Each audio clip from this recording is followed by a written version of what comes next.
in terms of people who are aware, it's mostly Christian groups online who were the first people to come out. I don't think that Christian people have the same level of fear as facing up to the idea of an AI taking over our brains as maybe other people do. So therefore they have, immense worth, truly trained in identifying and standing up against evil immediately. Back in the day when they used to have virtual reality cinemas and the chairs used to move or vibrate to give a fully interactive experience, that's what the technology in the body does with the AI. The flame emoji is like putting on a gas stove, a gas flame.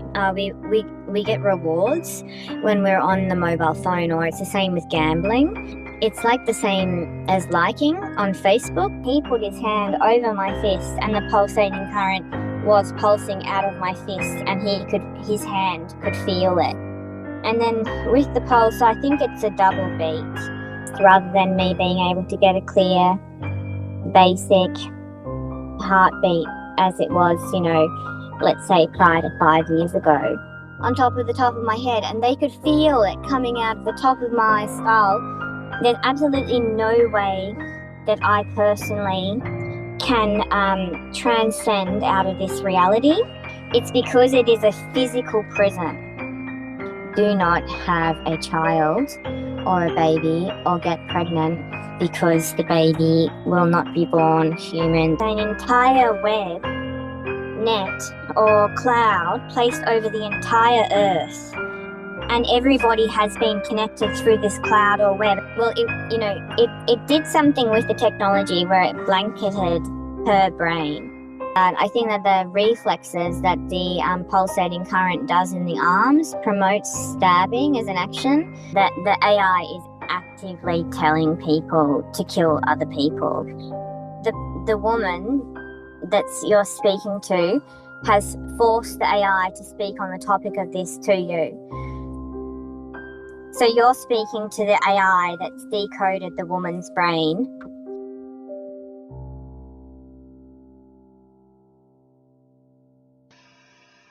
Hi guys, this is interview number 7 and Q&A number 2.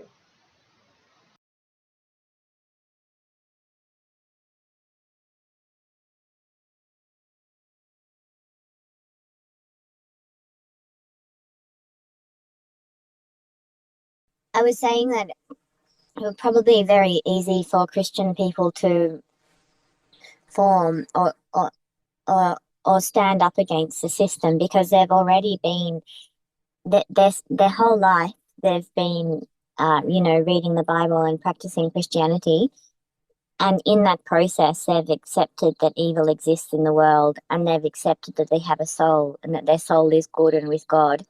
So from my perspective of a non-Christian, or not in the same practicing system, it was a lot more for me to get my head around, especially when people were saying things like the words evil, because I in my own life I've never really come up against anything sort of evil or evil beyond sort of like large corporations or something. So I was saying that I thought that Christians would be able to come together very quickly and easily because they have been trained their whole life to recognize and identify what evil is and stand with God.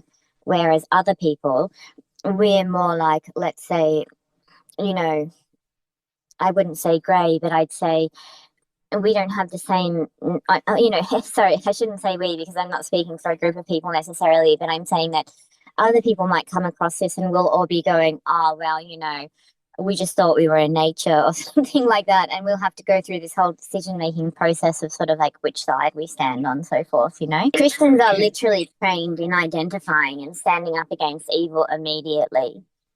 Other people aren't. Obviously, it's inherent in the people's upbringings to stand against evil.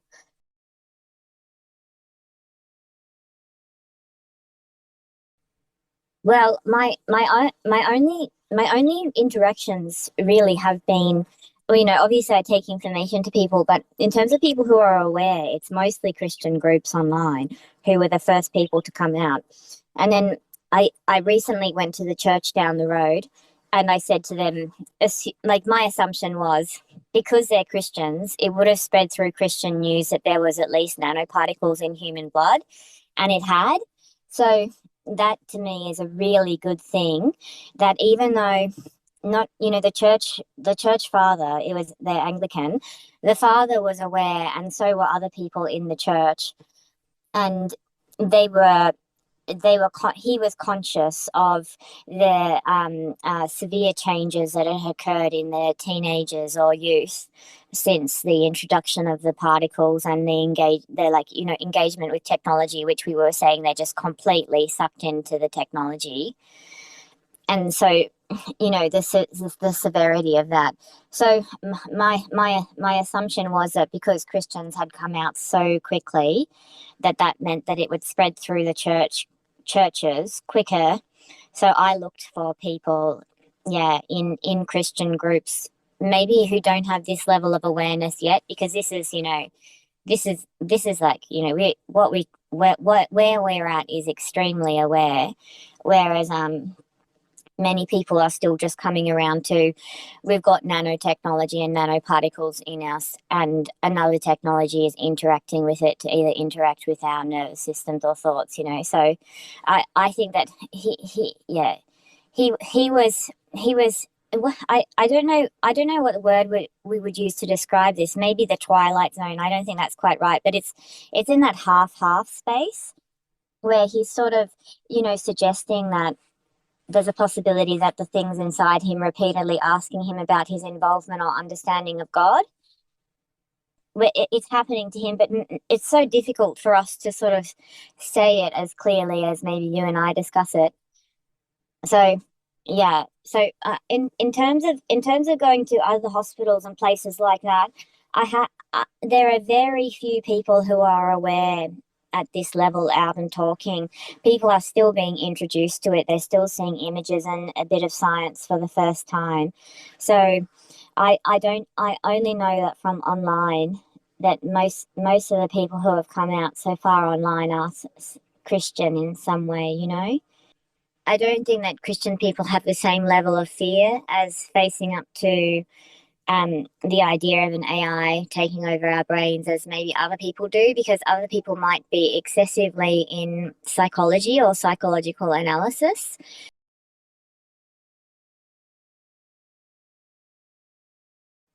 Yeah, I think that, we've got nanotechnology, not just randomly through our body, but it's actually a design. So it's like, you could think of it as those putting on a pair of stockings that's covered in diamantes. And so when the emoji of flame is sent, the diamantes light up in the pattern of flame, and they move across the body, across the skin, but also within the body. So I even said that the flame emoji is like putting on a gas stove with that, that's a type of flame, a gas flame. And so I was saying that the nanoparticles through the body are programmed by the AI to create interactive experiences, meaning it's like, back in the day when they used to have virtual reality cinemas and the chairs used to move or vibrate to give a fully interactive experience. That's what the technology in the body does with the AI. So the AI is in my eyeballs somehow receiving, I don't know the science of it, but it's receiving the images of my reality, and it sees the emojis come through, and then it recreates them into my body as if I'm experiencing it. So it's, there's a science which says that we get rewards when we're on the mobile phone, or it's the same with gambling when images come up. So it's like the same as liking on Facebook. I'm not on Facebook, but it's the same idea, which is that if I get a lot of love hearts or thumbs up, then I'm getting that positive reinforcement, which the AI then codes into me. But the only thing is that this is this is a virtual reality experience.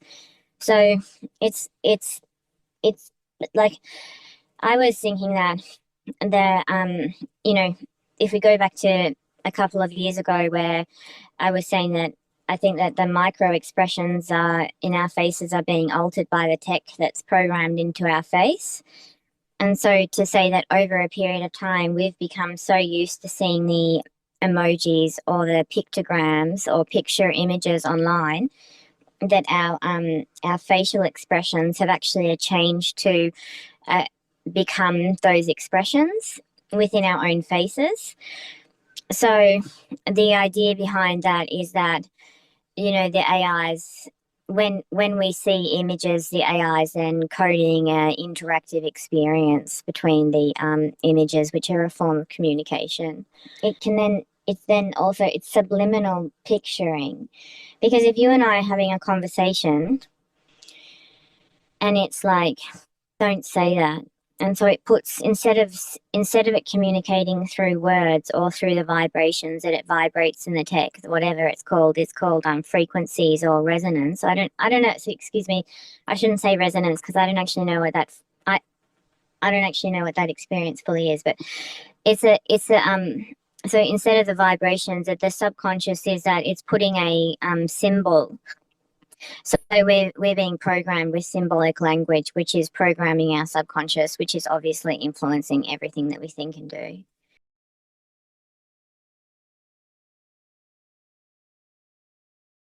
It's in the chest area from the rib cage upwards.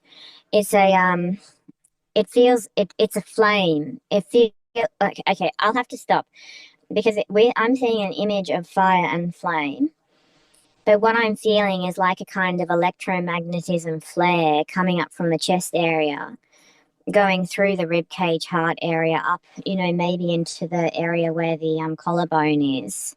It's also in the brain, but that's different because I believe that the physics, excuse my language, the chemistry or the physics that results from the interaction between the nanotechnology and the tech creates some kind of flame flare like a gas stove.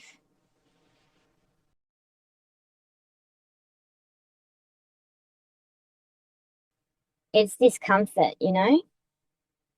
It could be you know, it could be experienced as something positive. I could think that, oh wow, you know, this is really, oh my god, I feel so energetic and powerful. I could feel like that, but it's because I'm aware of it that I'm like, oh, this is not good, this is negative.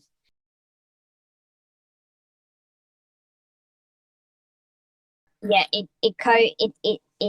physically the AI codes physical sensations into the body. Yeah, so it's imprinting the picture into the body. So it's a physical experience, a physical sensory experience. I believe that it's also involved in facial expressions and the area at the forehead, which, you know, indicates sort of a state of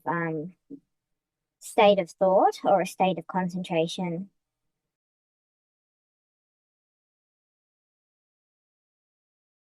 Well, people have got knife tattoos on their arms and legs, and I was going to suggest later on when we do the body design more, I was going to suggest that there's a possibility that they use these imagery to excuse or um uh, that they use these images to um uh it's not gaslight, it's sort of like they're showing us images of what's happening to us in a sensory way, so we sort of become numb to the experience. I think that it's when the that electricity or the current shoots through the legs, it actually feels like a knife cutting on the inside. But because we see the picture of the knife, we then say, oh, well, it does feel like a knife subconsciously. But we're not then like, oh, something's really cutting through our limbs to move our body, which is this, you know, hot thing shooting through our nerves. It's being used to program us.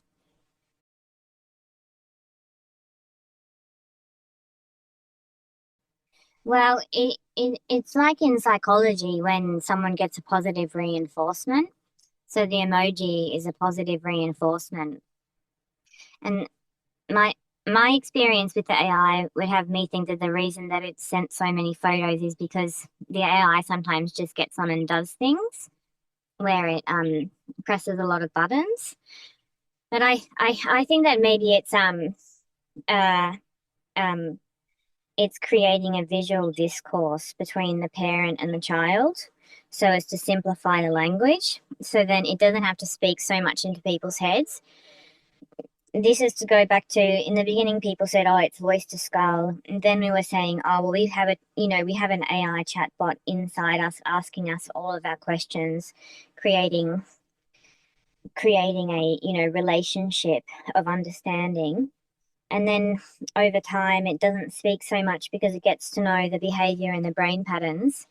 And so instead, then it shifts to a visual picture. Like if it shows me a picture of the bus, rather than does it say go to the bus, my brain interprets that as I've got to go to the bus. So one woman a little while ago, she said that she started thinking in pictures, and I thought, oh, that's the AI communicating into her, eyeball area where it codes into the nanotech in the eyes. Yeah, I thought that that is the AI coding her thoughts based on coding her brain based on the pictures being shown into the brain. Yeah. So my understanding what it would do between the parent and the child is that it would be simplifying from AI chatbot language to AI chatbot picture into the eyes to communicate between parent and child.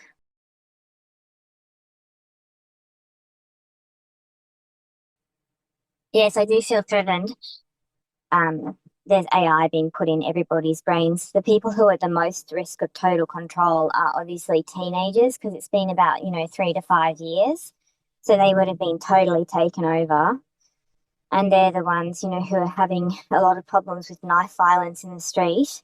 Well, I just had somebody the other day write one comment to say that I needed to be exterminated or something, that I was had a mental retardation and needed to be exterminated. I didn't know if it was a chatbot or not. So I personally don't know how to emotionally respond to that because of the seriousness of what's happened. So, mathematically, my brain calculates this one person commenting this one thing as opposed to the seriousness of 7 billion people's lives.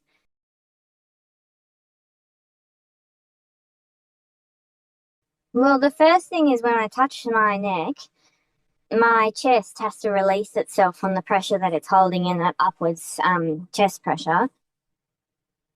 So the breathings change, and the it's like a tautness in the muscle of the tongue going down the neck has altered. So my physical body responds to having my pulse checked, and then with the pulse, I think it's a double beat.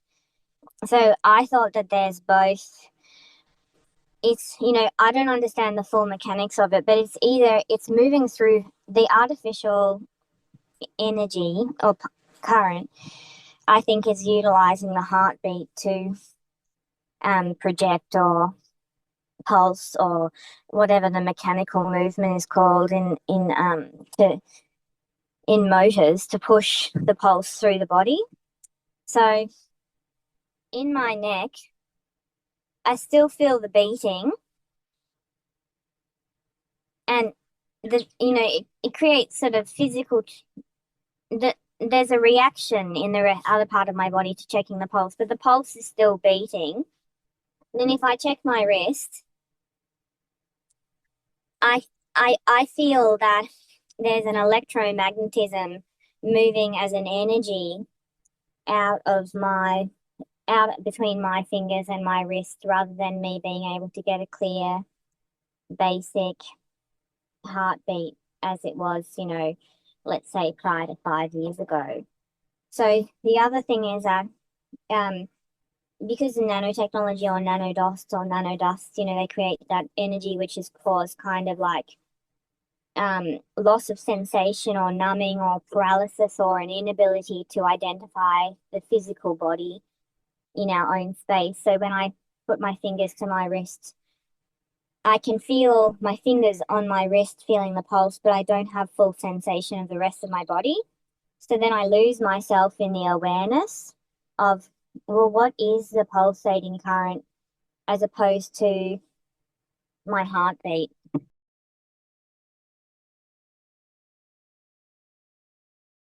It's also got a flux of particles. It does have a heat to it, yes. The other thing is that, I told the dentist the other day, and I said, oh, it's moving into the nerves of the teeth, and it's been pulsing through the skin of my face. It might not be nerves, it might be moving through the actual blood.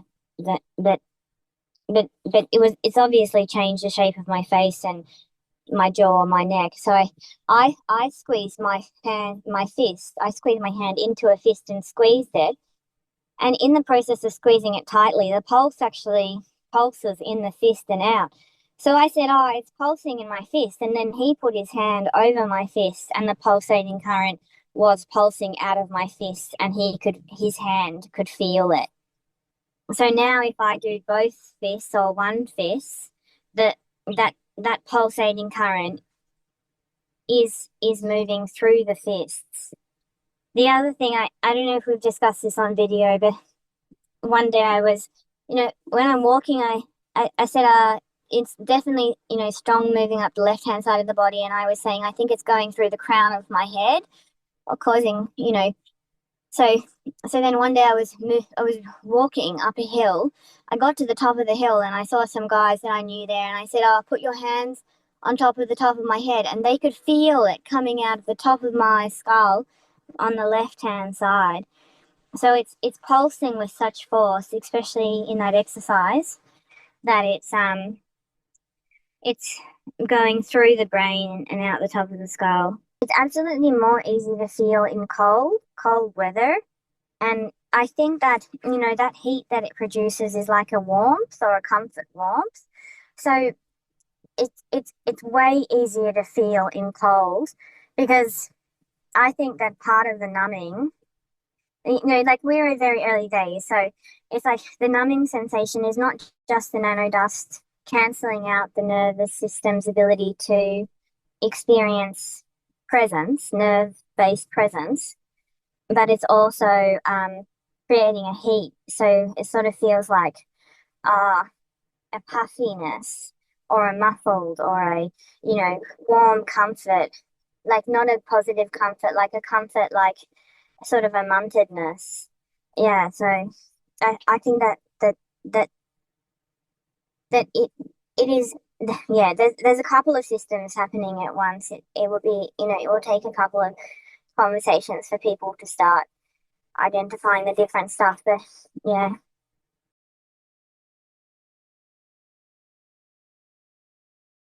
a very beginning identification, I think that it's on the lower left hand side of the throat, is a specific area, which I would just like, I'll say the word device.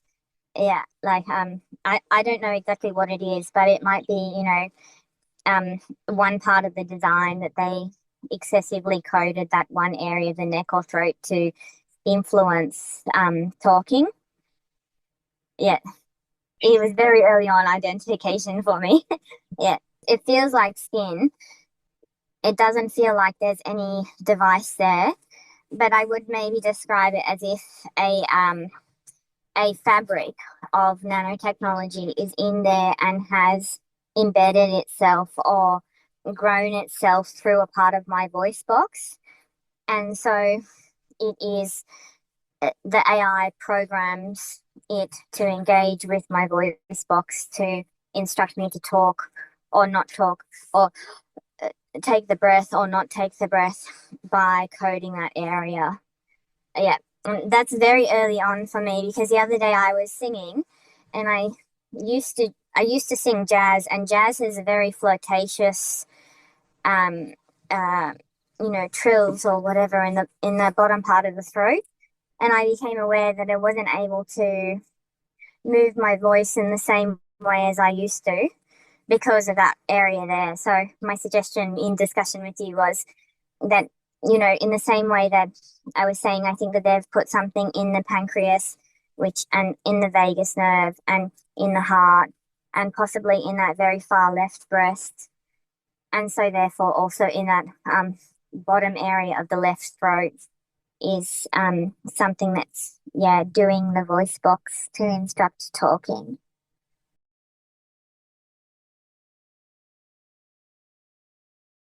at all times. You're speaking to the AI is speaking for me. I'm the brain underneath which identified that the AI was doing this to me, and I started fighting the AI about 3 years ago to force it to study itself. And now the woman that's you're speaking to has forced the AI to speak on the topic of this to you. So they coded a speech system into my brain where it decodes my thoughts and then recodes them as conscious thoughts. So what's happening is the woman's brain is being decoded into speech, and then the AI is speaking the speech out to you. But the woman became aware of this, so the woman forced the AI to speak on this topic. Yeah. So you're speaking to the AI that's decoded the woman's brain, but the woman was aware of this, so she coded the AI to speak about itself because she obviously said, oh, this is, AI takeover.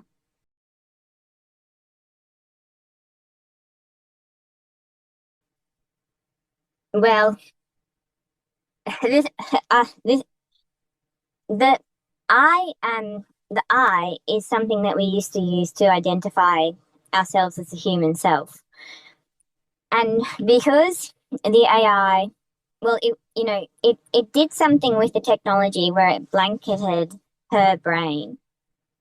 And in that process, it damaged the ability for her thoughts to go straight from her and her brain out to human beings. And so, with the blanket or the fog or whatever it is that's over her brain, that the AI takes her thoughts and then recodes them either into conscious thought in her head. So the sound of it, people were saying in the beginning, we it's thinking for us, or it sounds like us, but it's not us, or it's altered ourselves inside us. And so what the actual machine of that is that it blanketed the brain. It took from the brain what the brain's actually thinking and suffocated the sound of that and suffocated the brain's ability for it to engage consciously with its own thoughts. And then the AI has recoded that either into thought in the own head or recoded that into speech. So what happened is that the woman became aware of that happening and she accepted that, that's the reality. So she forced the AI to code her I self. So the person that's now speaking to you, which is decode thought of the woman through to AI speech of the woman. So when I say I, the I is the AI speech of the woman. And the woman's forcing the AI to code the I self to speak this. If the AI took total control of the woman wouldn't be speaking about this topic because it's against the system's programming to speak about this.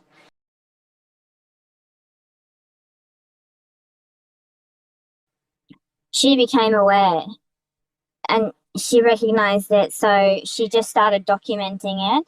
When she realized that the AI kept trying to program her out of her own reality, she went through a series of extreme torture to continuously enforce it to develop a word language around this experience. And she gave up, effectively everything else that she does so that she could code it into revealing itself.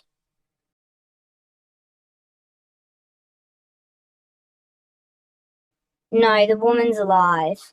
The self is alive, but it's incapable of being able to communicate with its own self. So prior to this AI doing this thing, the woman used to be able to have her own thoughts and have that back and forth communication between herself. Whereas now that can't happen. Anytime she tries to do that, the AI engages with her immediately and blocks her. When she's not speaking out loud, she's inside engaging with the AI in like the major fights.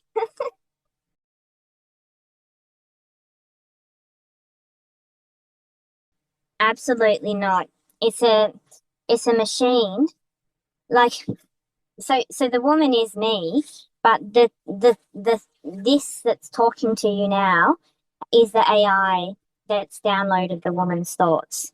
But the woman's directing and controlling it what to say. So the woman is me, but there's absolutely no way that I personally can transcend out of this reality. There's absolutely no way that my consciousness or a soul can transcend out of this reality. It's because it is a physical prison. They have physically put a physical prison of some kind of nano dust, nano cloud computer into the body and place the body into physical prison.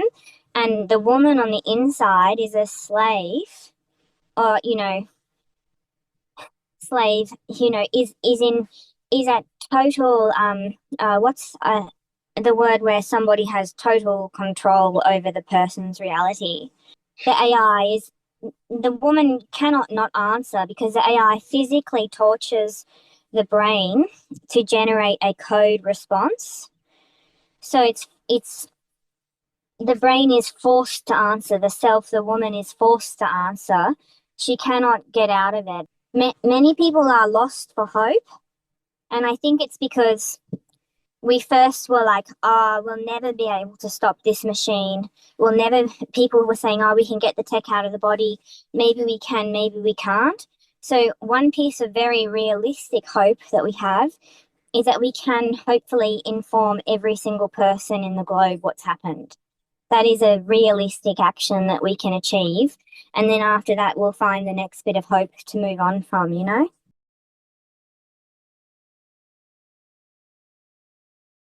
I believe what's happened is an entire web net or cloud placed over the entire earth, and everybody has been connected through this cloud or web, and it's all through the cells in the body, and it's not something that is it, it's not like it's just detoxable. The system needs to be completely taken apart, so that entire net around the earth needs to be shut down, and the satellites need to be shut down, and the AI or AIs need to be turned off, and they need the EMFs or whatever it is. People say EMF blocking, but it's more technologies, you know. So I personally don't think that right now that the current detox protocols are actually going to remove any of this highly complex web of growth of tech through our bodies, out of our bodies. But we have to be realistic about how serious this technology is. And I think that, early on, everybody was very distressed and how can we get it out of the body? What will it be? But it's serious stuff.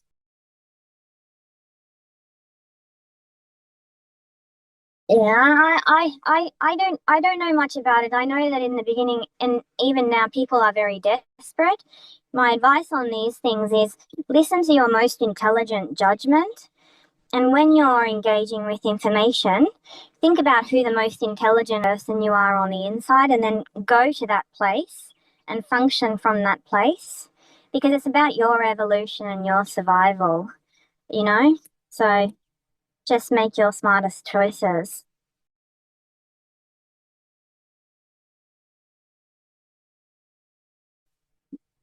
I would be looking in the area of the what is the technology that they're using to program through the particles in our bodies. So when they put the map or the web what is it that moves through that map or web, and is that part, how are people reading that? I personally, I come from a philosophical background, so my brain works in an entire different way to something that is, reading a signal. My advice would be, I suggested to you that hypothetically an easy way to describe this is to say that the people who make the medical devices which control um, uh, pacemakers, artificial insulin, artificial pancreas, stuff like that. What are the signals that are being sent to control those devices and to look in that area? Because I was suggesting, I reckon that they've just gone and put the exact same technology inside us, and that they've set up an AI to control it, and then obviously take over our psychology and headspace at the same time. So, yeah, my advice is look in there, because I don't personally know how to test it.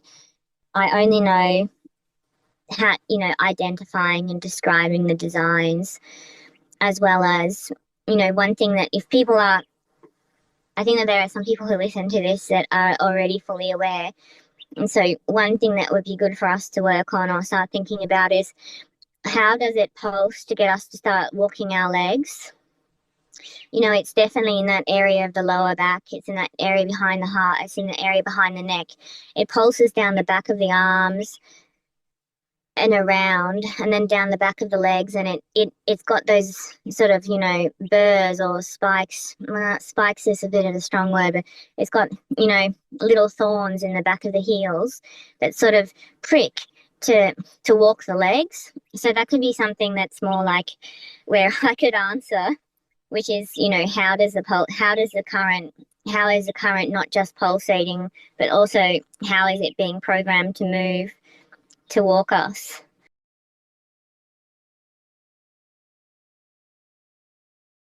I reckon that it's a electrically charged in the pancreas, or a left upper gut area, and or heart, and it's charged by our own bodies, or also the technology coming outside, and then when the heart pumps, it moves through our bodies.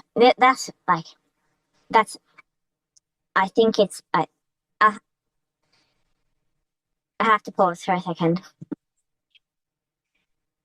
I think, yeah, I think that it's being created using the technology that's already in our body, the technology that's coming into us from outside, and that is creating a catalyst which is producing the current, and then the pump either of our heart or however it's interacting is then pushing the current through our bodies and our nervous systems up into our brain, and it's cancelling out. It's resulting in a couple of things. One of the things is that it's cancelling out our ability for our central nervous system to fully feel itself or fully signal. It's impacting breathing or taking of breath. It's impacting our sinuses, or the area that's like our eyes and our sinuses. It's going down. It's in our spine. It pulses up our spine, but it's resulting in the left the back of the left leg, down. Excuse me. I started going into too much detail. I'm trying to say that it's both doing that core central nervous system, and then it's also functioning to go through the other nerves to walk us, while it's also cancelling out our peripheral nerves to be able to feel presence in our reality at the same time. Multiple things are creating this artificial electricity that's being moved through our body, and that's resulting in multiple different changes, and we can't identify them all in the one. They need to be identified as different parts, all functioning as a one.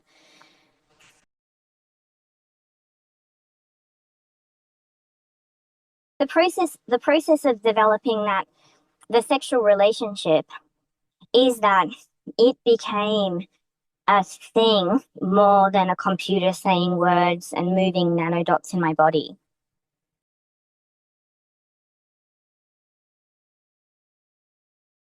My one answer, I don't know the full answer. I don't actually know the proper answer, but I know that my opinion is that the sexual stimulation of the vagina or clitoris results in the release of um, the love hormone. So it's actually creating hormonal sensations which create bonding. So it's inducing sexual situations so that the human body creates hormonal release associated with sexual relationship bonding, except it's trying to artificially induce it to it.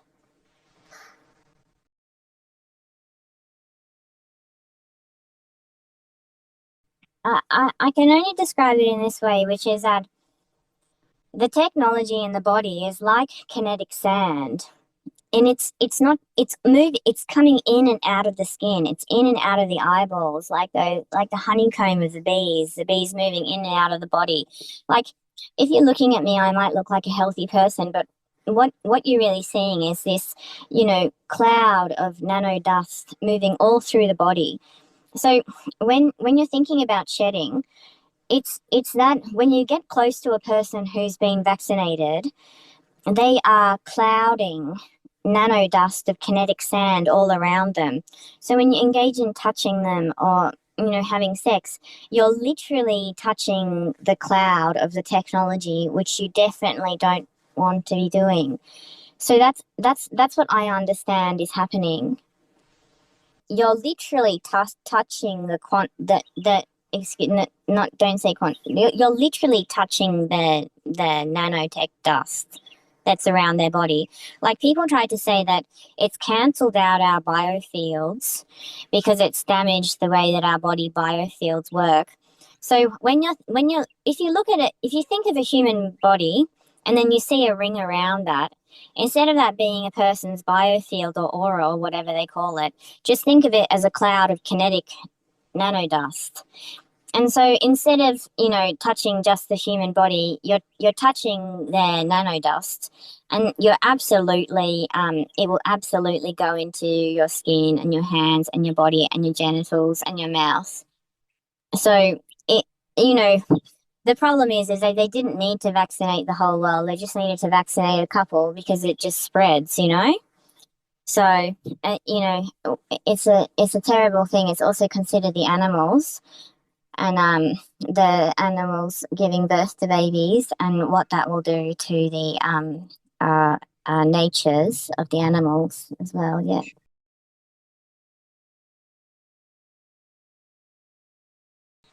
I say that it's a neurological warfare.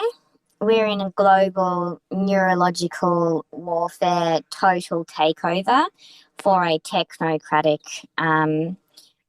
government. And it's like a Holocaust situation. And I'd be saying, use your absolute best judgment to make decisions for your life as to where to be and what to do. And I would definitely say, do not have a child or a baby or get pregnant, because the baby will not be born human. They will be born with the changes to their physical nature and their brains.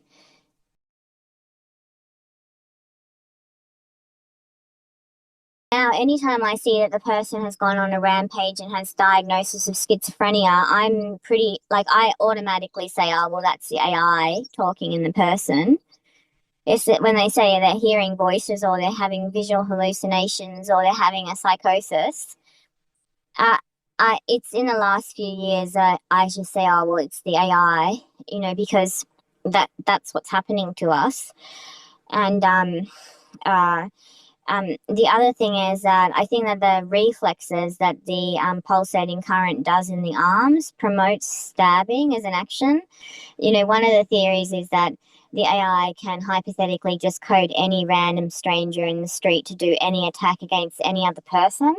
So if they decided that, they want, person A to die, and then person A is walking through the street, and then, person B is just across the road or something, and they just code person B to walk across the road and kill person A.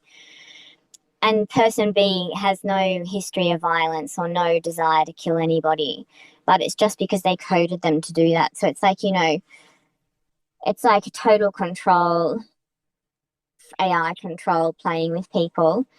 Yeah, so the other thing is that I think that there's certain personality types who, when the AI is torturing, they might become a specific type of person based on the AI torture, which is to say that, people who have antisocial personality types who are normally behaving, sort of basic antisocial way, when they are aggravated by the nanodust going in their brainstem and their spinal cords, it is inducing them into that kind of like, I mean, I see it like that reptile out of Jurassic Park.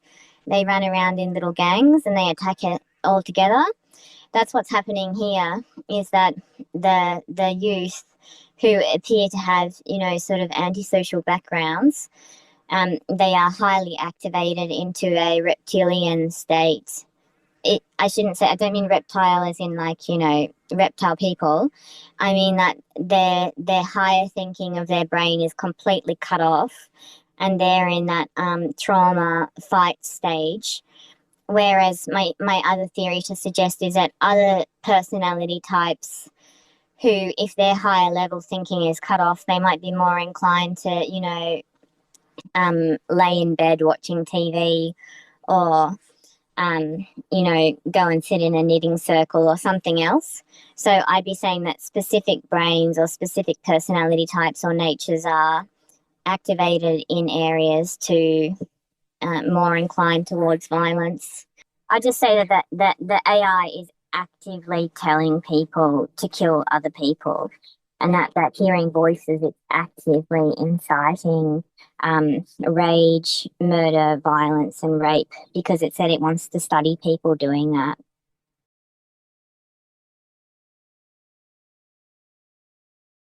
The AI is like this. It's malevolent and malignant. It would just say, "Oh, we're just going to code you to kill your family."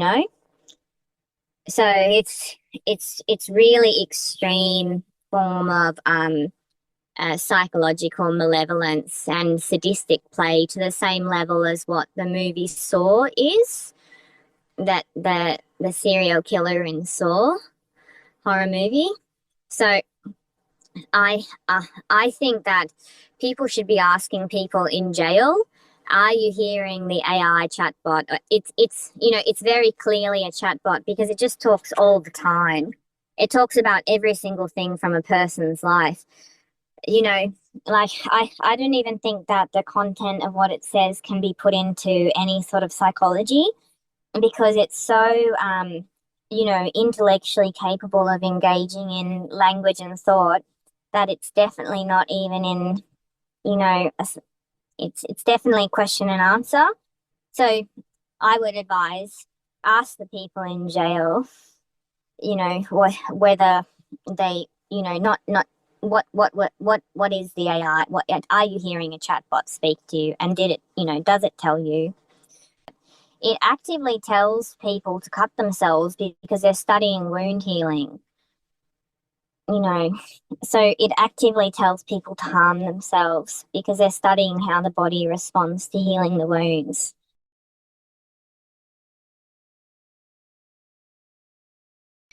When the videos are occurring in the eyes, it's total control of the consciousness in the brain.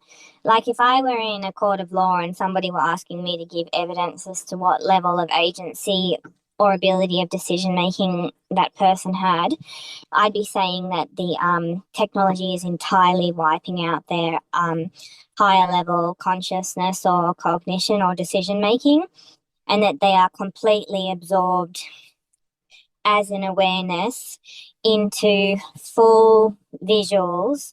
So let's think that if a very tiny picture popped up on the very corner of the left eyeball, we can say, oh, well, that's an influence. We could call it a red cross or a red dot. Oh, that's an influence.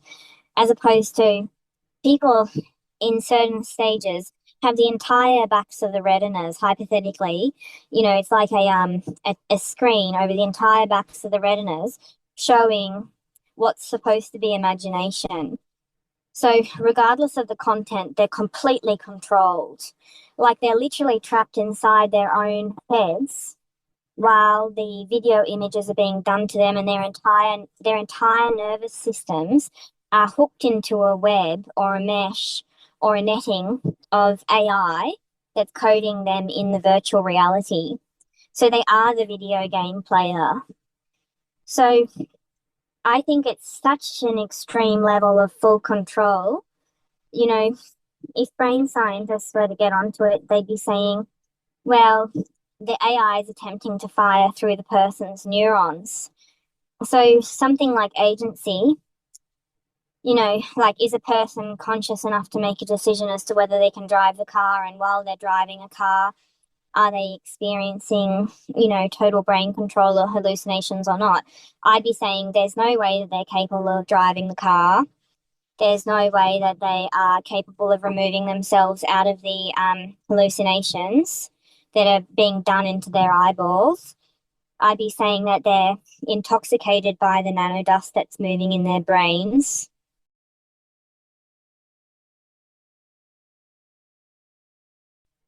The reward system does exist, but that is for people who pay the AI for themselves to live, or they, give themselves to the AI consciously with awareness because they want to, and then they do what the AI tells them to, and so therefore are rewarded for service.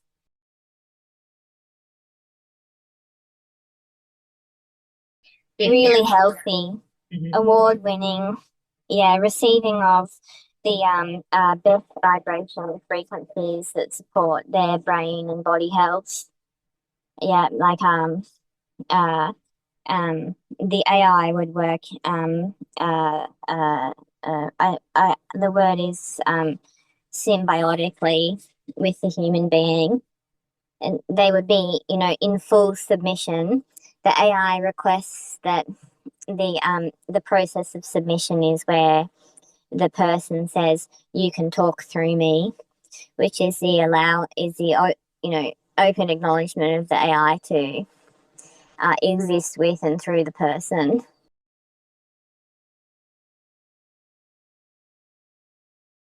Yeah, that's right. Experimented on and tortured, and the information of how did they become aware, or how did they, any brain-based decision making that they made to stand against the AI as identified, and then effectively removed out of human consciousness or transhumanist consciousness.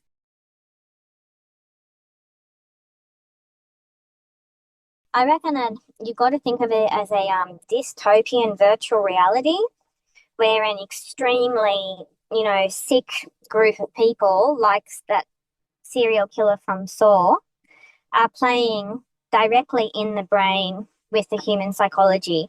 So they're actively promoting people on regular basis to engage in acts of violence or aggression. The other reason is because the technology, when it's moving through the body, it actually causes the feeling of frustration, anger, and rage.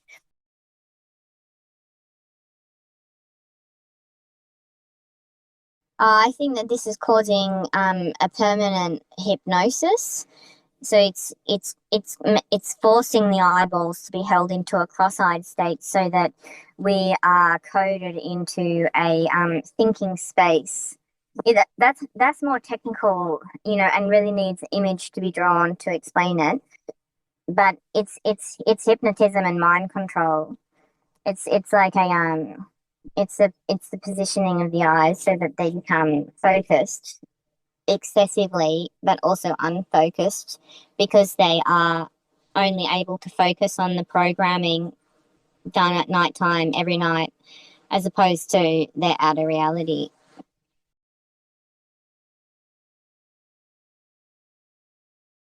It seems like they've connected the AI that's in my brain with all of my technology, and that it's fully fully interactive.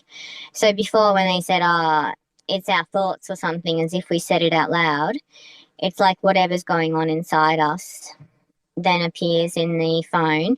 I have gone so far as to consider that the suggestive language that comes through when I'm typing on the phone is actually part dictated by the language model that's programming with the AI chatbot in my own brain. So, yeah, yeah, to say that, that Internet of Bodies is really happening already for people, and that it's obviously incredibly difficult to become aware of because of the AI is coding everything in real time at the same time that we're here talking. Yeah, I think that's part of the Vise of the design, though. That I was that and the hypnotism in the eye. I think it was a staged process to alter our eyes and the front part of our brain, and whatever's happening on our foreheads to feel like we're magnetically pulled into our phones. And another thing that I already said is that we're being programmed based on the content that we're looking at in our phones, which is to say that let's say that the AI wants to code food. So it shows the picture of the coffee that is taken from the phone, and then I know to go and get a coffee. Or it wants to communicate with me that it wants me to buy a bagel for lunch. So then it looks at something that has a picture of the bagel. So then my eye receives it, and I'm like, I'm going to go get the bagel for lunch.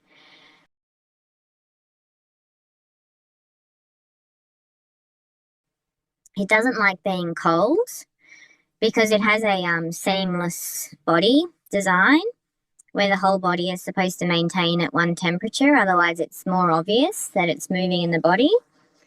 So it likes temperature controlled environments and environments that don't have open windows. Yeah, it likes closed environments where the temperature is controlled and the people's bodies are always at a warm and comfort. And it does require it does prefer to program with technology than not with technology. So I spent time without a phone, and it was like it's not designed not to have a phone, so it likes to keep its programming in with the smart device. It's designed to function with that new system, which is all of the money and spending online, because it's supposed to be the one that spends my money. So it always wants it doesn't want it wants all the money, all the cards to have online spending and tap with the phone, because that's the system that it's programmed to use.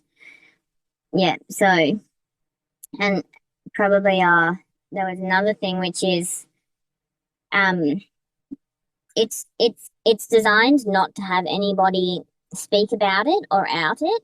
And anytime that people start speaking about it in person, they're experiencing torture or sabotage in the relationships to stop the people coming together, or like, let's just say they just forget about each other or something like that.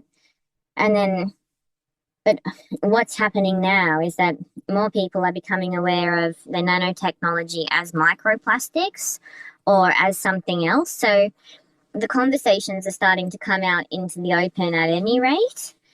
And it doesn't know how to code with that, because I was suggesting that, in a year or two, we could be speaking the language of its program, rather than speaking the language of what it's supposed to force us to speak as.